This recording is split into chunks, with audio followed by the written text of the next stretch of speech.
Zdaj to vse je zdaj.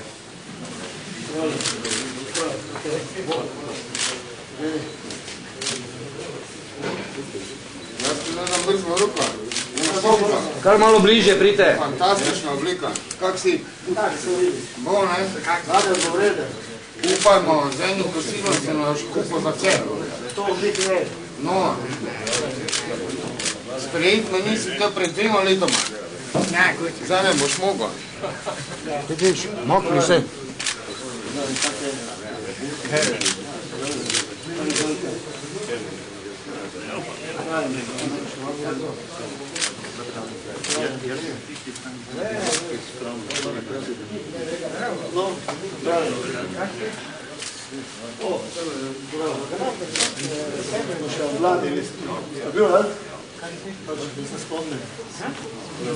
Pa bom kaj dni, da lahko preživim. Ne vozim me pa ti odvezli vsega. Imam kaj dni. Hvala, pa tako je že dobro. Slovenije ni, kot ste vi. Res, to lahko. Vsak vam čas. Ne boš.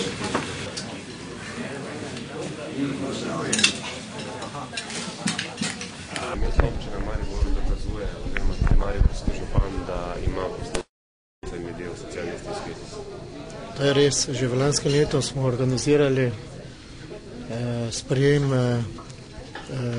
župana za brezdomce. To pomeni, da niti na to kategorijo ljudi, ki so prisotne v večjih mestnih središčih, nismo pozabili.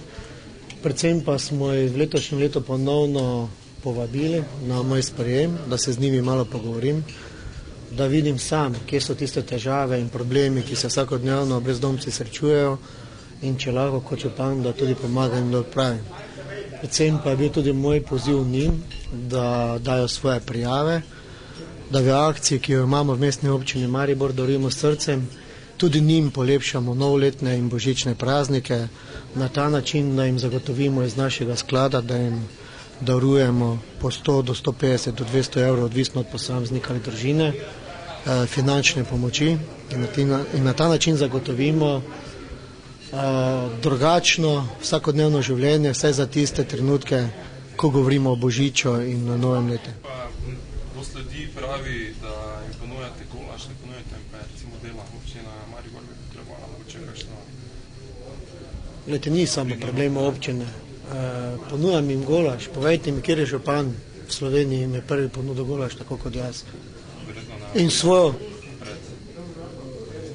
Verjetno nekateri pred volitvami, ampak ne glede, kdaj so volitve. V lanskem letu niso bile volitve, je bilo prvo leto mojega župovanja, sem se spomnil to kategorijo ljudi, jih povabil na sprejem in imamo odnos do te kategorije ljudi.